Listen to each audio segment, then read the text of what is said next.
दोस्तों, सालों पहले जब सर्कस में शेरों का उपयोग होता था, सर्कस में शेरों के उपयोग पे बैन नहीं लगा होता था।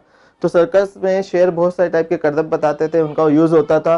बट सालों पहले भारतीय सरकार ने सर्कस में शेरों के उपयोग पर बैन लगा दिया। तो क्या हुआ कि सर्कस के जो वो शेर थे, जो ट्रेंड शेर थे, उनको उन्होंने जंगलों में छोड़ा। जब उनको जंगलों में छोड़ा गया तो 15-20 दिन के अंदर वो शेर मारे गए और उनका शिकार जंगल के कुत्तों ने किया। बात अजीब है, बट ऐसा क्यों हुआ? तो हाय गाइस, मैं चेतन यादव स्वागत करता हूं आपके हमारे YouTube channel state fast English club पे। आज हम बात करेंगे एटीट्यूड, नजरिया। गाइस, जो हमारी पर्सनालिटी होती है, हमारा व्यक्तित्व होता है, वो होता है हमारे ट्रेड्स, एजुकेशन, एनवायरनमेंट के कारण। इन तीन चीजों के हिसाब से हमारा नजरिया होता है और जैसा हमारा नजरिया होता है वैसे हम सोचते हैं, वैसे ही हम काम करते हैं, हम मान लेते हैं कि हम यही है। जैसे जैन बनिया सिंधी के बच्चे आगे जाकर 10 में से 9 बिजनेस करते हैं। क्यों? क्योंकि ट्रेड्स उनके खून में ही है बिजनेस। एजुकेशन, उनके माँ बाप ने सबसे पहला पार्ट उनको ये पढ़ा है कि बेटा हमें जिंदगी भर किसी की गुलामी नहीं करना है। और एनवायरमेंट, वो जब बड़े होते देखते हैं तो अपने पिताजी को, अधिक से अधिक रिश्तेदारों को क्या करते देखते हैं? बिजनेस। तो शुरू से उनकी सोच बिजनेस के लिए पॉजिटिव होती है, इसलिए ज्यादा से ज्यादा जैन बनिया सिंधी के परिवार के लोग बिजनेस करते हैं। आज मैं एक कहानी सुना जा रहा हूं जो बहुत कुछ डिपेंड करेगी आपके लाइफ चेंजिंग को लेकर, इसलिए मेरी टैगलाइन है, one change can change your life. Guys, कहानी यह है कि एक पहाड़ होता है, पहाड़ के ऊपर बाज अपने अंडे देखती है और पहाड़ के नीचे मुर्गी होती है, मुर्गी अपने अंडे देती है। गाइस, ये दोनों पक्षी की श्रेणी में आते हैं, दोनों पक्षी हैं, बट दोनों की पर्सनालिटी, एटीट्यूड सभी अलग अलग है। बाज है पक्षियों का राजा। क्यों? क्योंकि वो उड़ान उड़ता है, वो शिकार करता है, उसका जो एटीट्यूड है एक लीडर जैसा है। और मुर्गी होती है सबसे डरपोक पक्षी, जो ना उड़ती है, डरती है, ना शिकार करती है, जिसके सपने छोटे हैं, जिसकी एबिलिटी कम है। तो गाइस, दोनों पक्षी है, बट दोनों की अलग अलग पर्सनालिटी होती है। अब कहानी को आगे बढ़ाते हैं। ऊपर बाज अपने अंडे सेकती है, नीचे मुर्गी अपने अंडे सेकती है। एक दिन बहुत ज्यादा तूफान आता है, हवा चलती है और बाज का अंडा, एक अंडा नीचे गिर के मुर्गी के अंडों में मिक्स हो जाता है। जब वो अंडा मुर्गी के अंडों में मिक्स हो जाता है तो मुर्गी उस अंडे को भी सेकती है, जैसे अपने सारे अंडे को सेकती है। उधर बाज अपने अंडे को सेकती है और कुछ दिनों के बाद बाज के अंडों से चूजे बाहर निकलते हैं और उधर मुर्गी के अंडों से चूजे बाहर निकलते हैं।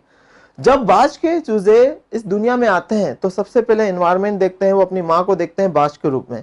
इधर जब वो मुर्गी के बच्चे अंडों से बाहर आते हैं तो वो मुर्गी को देखते हैं अपने माँ के रूप में। तो वो जो अंडा है, जो बाज का, जो है बाज का, बट जो वो बाहर आता है तो वो अपनी माँ के रूप में देखता है मुर्गी को, ना कि बाज को। तो ये बात हुई एनवायरनमेंट की। अब बात करते हैं एजुकेशन। बाज अपने बच्चों को शुरू से एजुकेट करती है, उनको शिकार कर उड़ना सिखाती है, उनको डरना नहीं सिखाती, उनको उड़ना सिखाती है, शिकार करना सिखाती है। वो बताती है कि हम पक्षियों के राजा हैं, हम उड़ते हैं, ऊंची उड़ान उड़ते हैं, सबसे ज्यादा उड़ने वाले हम पक्षी हैं, हम शिकार करते हैं, हम शिकारी हैं, हम शिकार नहीं है।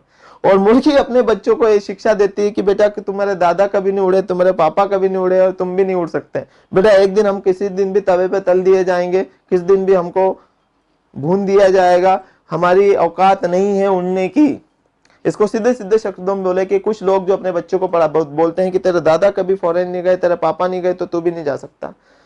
तेरी दादी ने कभी जॉब नहीं किया बाहर निकल के, तेरी मम्मी ने नहीं किया, तो तू भी नहीं कर सकती। हमारे परिवार में करोड़ों लाखों किसी ने नहीं कमाए, तू क्या हजारों कमाएगा।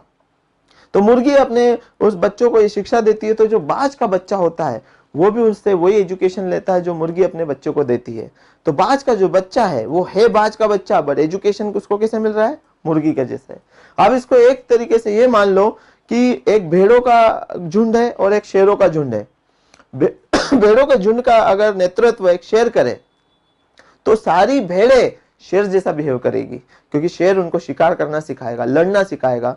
और अगर शेरों के झुंड को नेतृत्व एक भेड़ करे तो सारे शेर भेड़ जैसा क्या करेंगे? बिहेव करेंगे, क्योंकि भेड़ उनको लड़ना नहीं सिखाएगी। इन द सेम वे वो मुर्गी जो है सारे बच्चों के साथ उस बाज के बच्चे को भी लड़ना नहीं सिखा रही है, डरना सिखा रही है, भागना सिखा रही है। तो होता यह है कि जब वो बाज के बच्चे बड़े होते हैं और इधर मुर्गी के बच्चे बड़े होते हैं तो बाज के बच्चे उड़ना सीखते हैं, शिकार करना सीखते हैं, और ये जो मुर्गी के बच्चे हैं वो डरना सीखते हैं। साथ ही साथ वो बाज का बच्चा जो मुर्गी में के बच्चों में पल पढ़ के बड़ा हुआ है, वो बाज का बच्चा होने के बावजूद भी उड़ना नहीं जानता, शिकार करना नहीं जानता और अपने आप को क्या समझता है, मुर्गी का बच्चा। तो गाइस ये होता है हमारा attitude. Guys it's all about the same things. Dhirubhai Ambani, Ratan Tata, Steve Jobs, इन लोगों में हमें कोई ज्यादा डिफरेंस नहीं है, हमें भगवान ने सेम बनाया है। It's all about trades, education, environment. आपने ठान लिया, मान लिया, मतलब कर लिया, करके दिखा दिया। तो कहानी यहां तक नहीं होती। अब इसको थोड़ा आगे बढ़ाते हैं किस्मत वालों के साथ।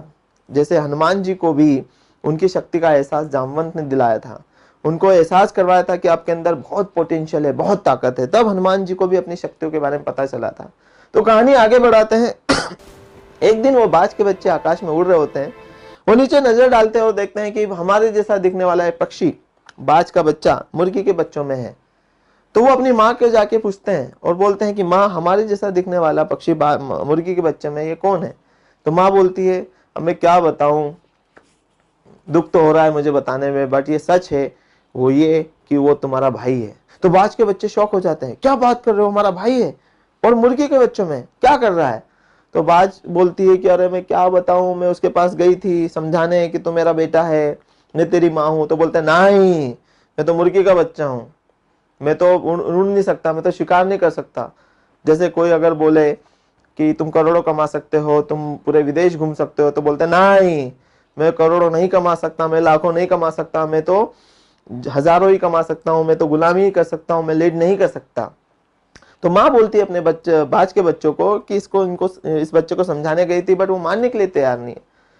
जैसे कुछ लोग आज भी आसाराम को अपना गुरु मानते हैं, भगवान मानते हैं, सुप्रीम कोर्ट की बात पे विश्वास नहीं करते, क्योंकि उनके नजरिए में वो बन चुके हैं भगवान। इतने सालों के एजुकेशन के बाद उनके माँ बाप ने दिया उनको कि बेटा आसाराम के कारण हम आगे बढ़े हैं, वो हमारे भगवान है।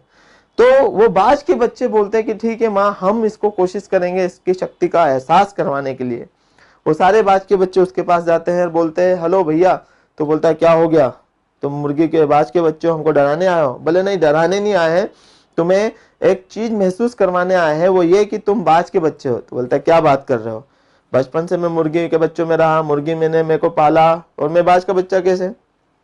तो बोले ठीक है, आईना देख। तो वो उसको एक मिरर देखते हैं और आईने में देखने को बोलते हैं। तो आईने में अपने आप को देखता है वो बाज का बच्चा और बोलता है हाँ यार, बात तो सही है, दिखता भी तुम्हारे जैसे है, बिल्कुल हाथ पैर भी तुम्हारे जैसे हैं, पर मैं बाज का बच्चा नहीं हूं।